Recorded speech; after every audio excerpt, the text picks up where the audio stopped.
It would be very difficult to find an indie developer with a better track record than Supergiant Games. In fact, you'll be hard pressed to find any development company with such a stellar catalogue. While they've only released 4 titles so far, each one of them has been met with critical acclaim. Bastion was the first, released all the way back in 2011. It was praised for its beautiful presentation, well-written narration, and excellent music, and it's hard to argue with that. Bastion has been on my to-do list for a while now, and I finally played through it in just a few sittings. It is a very solid action RPG that is full of charm, and it's the perfect example of why Supergiant Games are freaking magicians. Before we get into the review, if you liked this video, it would help out a lot if you hit like and sub for loads more RPG content. I'm also currently running a giveaway for a $100 gaming gift card, so feel free to check out my social media pages to enter. Alright, let's get into it.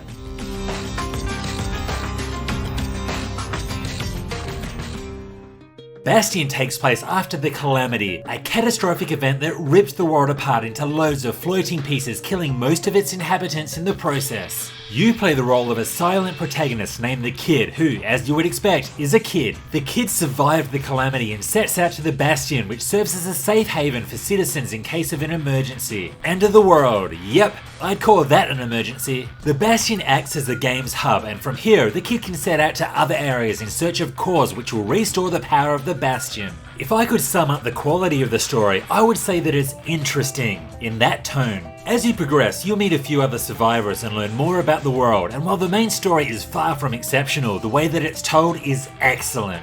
I'm talking about the narrator, who will constantly deliver the story through many lines of excellently voiced dialogue. Not only is this the primary method of story progression, but his commentary is also reactionary based on your actions in combat. For instance, if you fall off the edge, and you will fall off the edge, he will let you know about it. And then he falls to his death.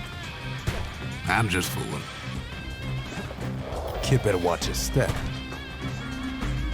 Kid spy is a good perch for some target practice.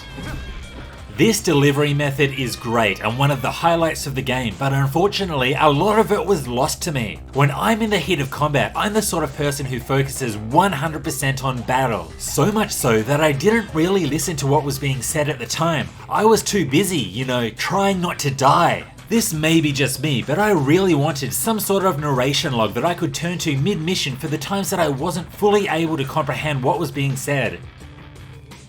I couldn't possibly review this game without mentioning its presentation. One of my favourite things about Supergiant Games is their incredible visuals. This company seriously knows how to present eye candy, and Bastion is the perfect example of this. I mean, just look at the environments. The same can be said about the sound design, which is just as good. There always seems to be the perfect track to suit the mood of the moment, and this helps make the overall experience of Bastion that much better. And of course, like I mentioned before, the narrator Logan Cunningham does an outstanding job, and if my life were to be narrated, I would choose him. Fun fact, Logan goes to play significant voiced roles in every other Supergiant game. Bastion features your basic action RPG type combat. You can run or roll around and attack with various weapons. You also have a shield which allows you to block incoming attacks from front on. If you pull out your shield at the moment a projectile reaches you, you'll deflect it back at the enemy for big damage. Now, Bastion's combat system is fairly basic without too much depth, and honestly, it would get repetitive real fast if it wasn't for the range of weapons that you can equip. There are 11 weapons that you'll eventually unlock, and each of them play completely differently. You can equip 2 of these at a time with a single button being mapped to each weapon. You could choose the hammer for example, which is short range but can dish out massive damage. Then there's a scrap musket, which is a mid-range shotgun with a medium reload time. And then there's a hard-hitting long-range calamity cannon, which requires you to charge up then manually aim your trajectory. There really are loads of combinations to choose from, and the fact that new weapons are so frequently introduced keeps the simple combat feeling fresh through this 8-hour journey. With that said, it did really annoy me when my loadout was forcefully switched upon picking up a new weapon mid-mission. This happened all too often and at times forced some very ineffective combinations upon me for the remainder of the mission. This was a poor design choice. In addition to your main weapons, you can also unleash special skills which consume black tectonics in battle. There are so many of these, most of which are weapon specific. However, you can only equip one of them at a time, and with the sheer amount of these, I always felt that another slot should have been added. At the end of the day, the combat is a lot of fun, but the lack of depth and moderately serviceable enemy and boss variety made me feel that this short journey was a perfect length. Anything more and the combat would have dragged.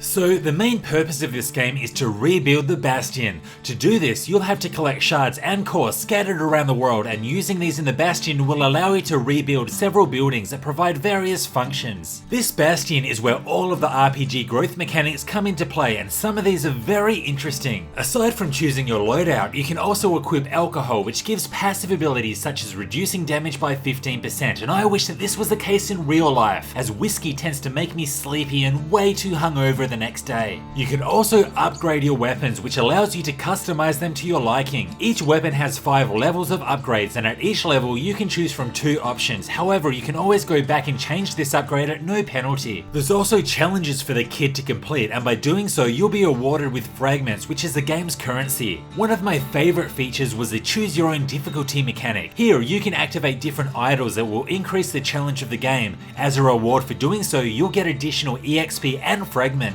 This was a great idea, and I much preferred it to simply choosing from easy, medium or hard mode. Also, since you're not able to go back and play through previous missions, there are a few optional locations that you can visit that'll throw waves of enemies your way, and this is the perfect place to experiment with different weapon combinations. One of my favourite things was the Proving Grounds. These require you to equip a certain weapon and complete a challenge specifically designed for it. This pike challenge, for instance, requires you to hit the switches as fast as possible. Each Proving Ground mission comes with 3 tiers of prizes being awarded depending on your performance, and it's always fun to try to get the top tier item. Aside from this, there isn't too much else to keep you busy. Once you finish the game, you can start up a New Game Plus or Score Attack mode, but one look at the leaderboard scores was enough to break my dreams of becoming the best Bastion player in the world. It's a tough life.